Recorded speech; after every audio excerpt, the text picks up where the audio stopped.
Now, recurrence has a very neat property which tells us if one state is recurrent and that state communicates with another state, then that second state is also recurrent.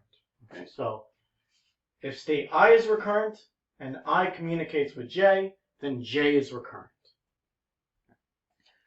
So let's sort of use this to do some examples. All right.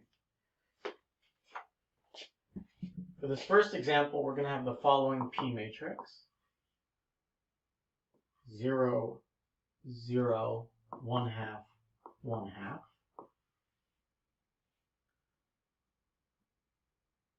1, 0, 0, 0. And then 0, 1, 0, 0. And 0, 1, 0, 0. Okay. So let's sort of draw out this diagram. What we have is states 0 or 1, 2, 3, and 4.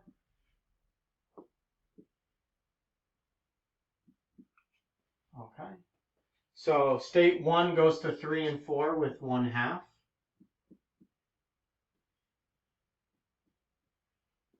State 2 goes to state 1 with probability 1.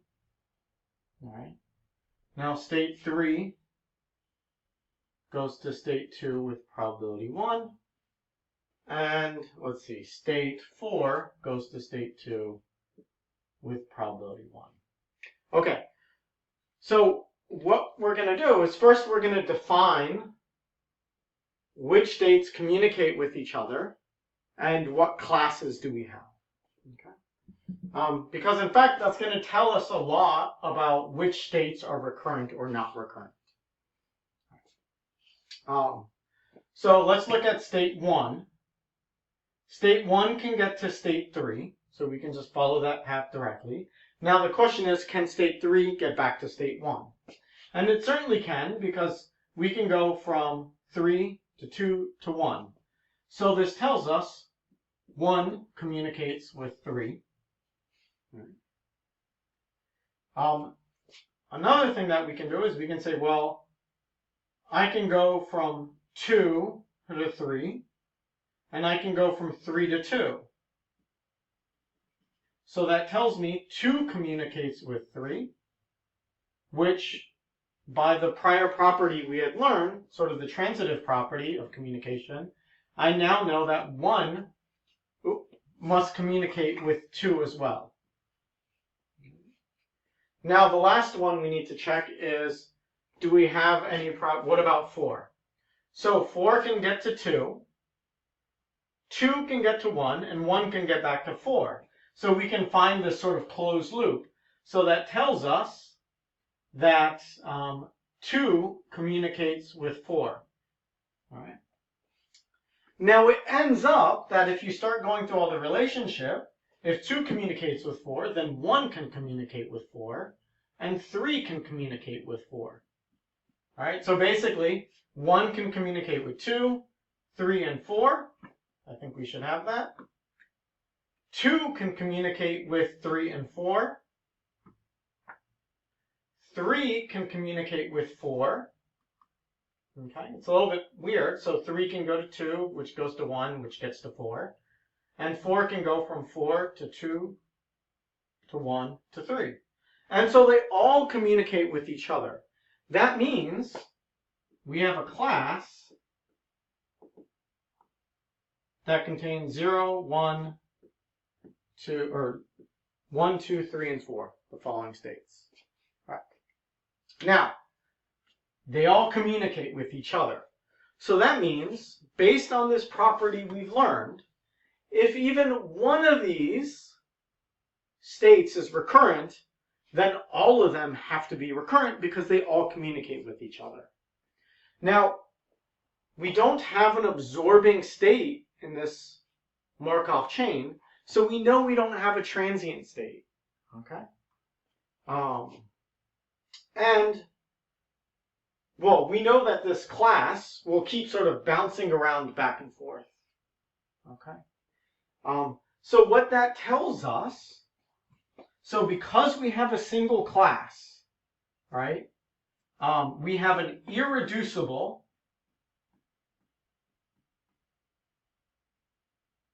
Markov chain. Okay. What ends up happening is everybody communicates with everybody in the chain. And so because that's the case, everybody ends up having to be recurrent.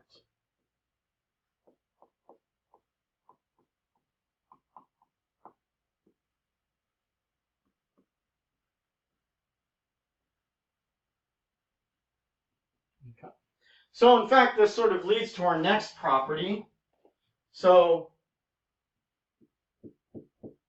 all states in an irreducible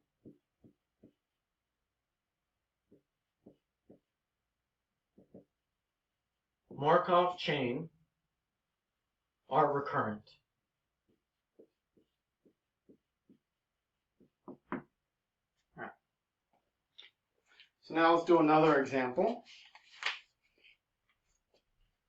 All right. So our P matrix in this case is going to be 1/2, 1/2, 0, 0, 1/2, 1/2, 0, 0. Then we're going to have 0, 0, 0, 0, 1/2, 1/2, 1/2, 1/2. And actually, we're going to add another fifth node.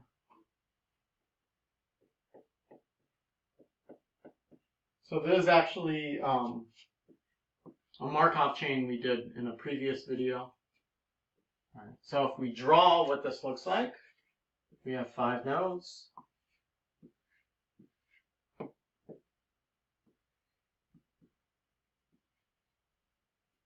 right. It looks something like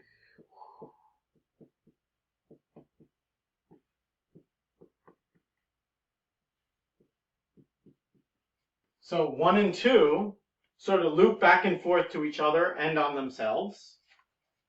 3 and 4 do the same thing.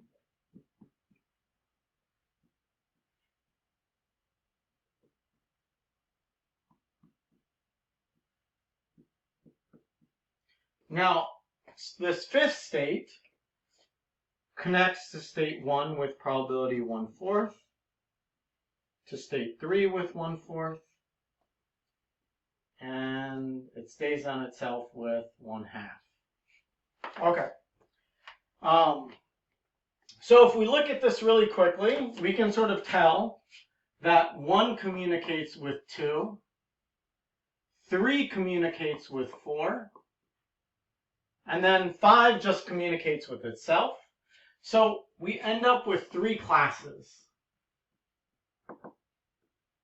We have 1 and 2 as a class, 3 and 4 as a class,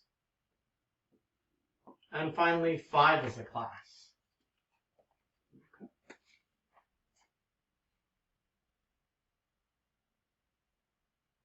All right, so let's sort of look at what happens here. If we were to just take this P matrix, right, and go through that process we did in the last video where we kept raising it to a power, or even like just looking at this, we can kind of tell. Let's look at this class right here, 1 and 2. Once you get in 1 and 2, you stay in 1 and 2. You're not going to leave 1 and 2. Okay? So this tells us that everybody in this class are in fact recurrent. And again, this comes from the property over here, right? If state I is recurrent and state I communicates with J, then state J is recurrent.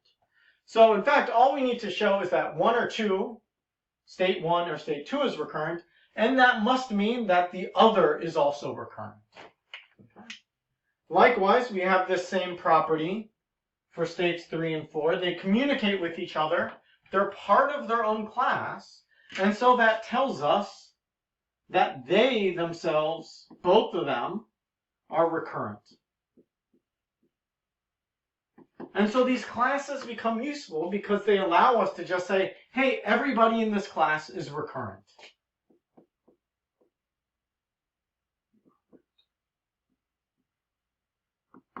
Right. Now, let's look at state 5. Let's say you start in state 5. With some probability, you'll loop back.